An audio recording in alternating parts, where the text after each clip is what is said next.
I'm Haley Taylor, and you're listening to the Rough Draft Diaries.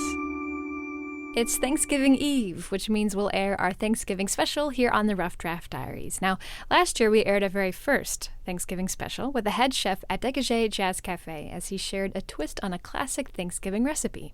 Now, I thought, why not make this a tradition and every year meet with a new chef and a new recipe? So that's what we're doing. I'm at Fowl and Fodder, meeting with the head chef, Scott Bowman, and as I arrived, I still had no idea what he had planned to make for us. So, you want to know what we're making? Sure, what are we making today? Okay, we're making, we're calling it a squash compote. It's a roasted squash with dried cranberries, sage, onions, a little sweetness from some apple cider, and a little salt and pepper. It's super simple. You can use any type of squash you want. We chose a delicata squash. It's one that not as many people are familiar with. Kind of like a butternut squash, but it has stripes on it. And I have one delicata. It's a smaller squash, so if you're using a butternut, you'd probably want to double the recipe of everything else. We're going to dice these down to about a 1/4 inch in size. So a really small size. That's how you're going to kind of get all those little flavors in every bite. It's going to make for a really nice finished product. Scott is going to cut the delicata squash into little 1/4 inch cubes. Now the first thing you need to do is cut off the rind. The easiest way to do this is to cut off each end of the delicata squash. That way it can stand upright. Then simply take your knife down around the edge of the squash, cutting off the rind or the skin.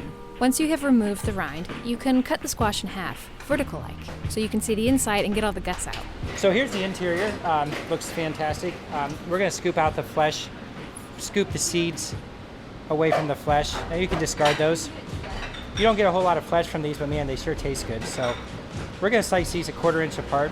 And again, Scott is making little cubes, so he cuts them a 1/4 inch apart lengthwise, and then a 1/4 inch apart widthwise. That way you get little cubes.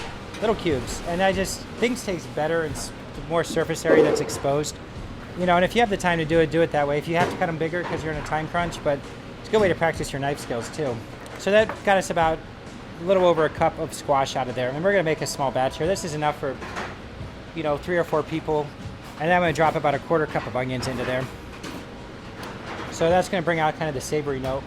Scott is using a white onion, and again, it's cut into little 1/4 inch cubes. Now he's gathering these vegetables in what looks like a tin casserole dish, but Scott says you can use just a cookie sheet and it works just as well. You have options when it comes to what kind of fat you use. Just some regular sunflower oil or canola oil will work great. We keep bacon fat around because we have it for everything, and bacon fat plays really well with like the root vegetables. So we're going to put just about a teaspoon or so of bacon fat in here, and we're going to toss this around. And then we're going to salt and pepper it, a few shakes of salt and pepper just to flavor it. And we're going to put it in the oven at 450. It's going to cook in the oven for about 25 minutes or so. The goal at the end is to have the squash soft and tender, but you're also going to see a little bit of browning on the bottom of it, and that's a good thing because that's going to add flavor to the finished product. So while your squash, onion, and bacon fat is sitting in the oven at 450 degrees for 25 minutes, you can prepare the other half of the ingredients. I have about a 1/4 cup or so of walnuts is what we're going to put in here. Those are walnuts that have been toasted for 10 minutes. Scott swears by this for any nut that you buy at the grocery store. Toast them for 10 minutes. I have some dried cranberries here as well. We love dried cranberries, and they play really good with squash. And then it wouldn't taste like Thanksgiving on a plate without some sage. And the easiest way to cut up these leafy herbs are to take 3 or 4 of them, put them in a nice neat little pile, and then you roll them up like you're rolling up a piece of paper. This is called a chiffonade cut.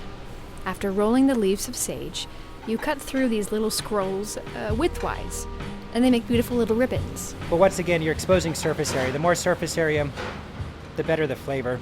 And if you're using fresh herbs, you want to do them at the end. If you put them out in the beginning, you're going to lose all those flavors. If you're using dried herbs, add it, if you have some dried sage at home, you don't have any fresh, you're in a pinch, put a little dried sage on top of that squash when you roast it. But if it's going to be fresh, add it when the dish is all done. Now the idea is to combine what's cooking in the oven, the squash, the onions, the bacon fat, with what you just gathered in this little bowl, the walnuts, the sage, and the cranberries. There's just one more step we have to finish before combining these two mixtures. Squash just came out of the oven. It's sizzling still, smells great. And you can see if you kind of push on one, it's tender. And then you can also start to see a little bit of color on it. And then what we're going to do is, you could do this with vinegar too, but we're going to take a little apple cider, a couple tablespoons, kind of here, put it in there, and we're going to put it back in the oven for 1 more minute just to kind of infuse that flavor in there and just to add another level of flavor to it. So you put just a splash of apple cider or apple cider vinegar into the pan, put it back into the oven just for a minute, and then you're almost done. All that liquid got absorbed, that apple cider, We're going to dump this into a bowl. So we have the delicata, we have the onions. We're going to toss in some walnuts, some dried cranberries, and then our fresh sage. Can you smell that? It smells so good. And there we go.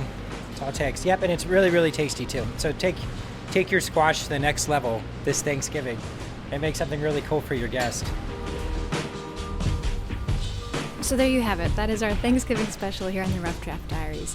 And Scott said that dish can work well as a side dish or as a garnish on top of fish, chicken, or of course, turkey. Now, if you had a little trouble following along without any visuals, don't worry, we have a video online where you can follow a step-by-step tutorial in making this squash compote. For now, I'm Haley Taylor, and thanks for listening to this Thanksgiving special with Scott Bowman from Fowl and Fodder. Make sure to tune in next week to see who's next on the Rough Draft Diaries, and most importantly, have a wonderful and safe Thanksgiving weekend.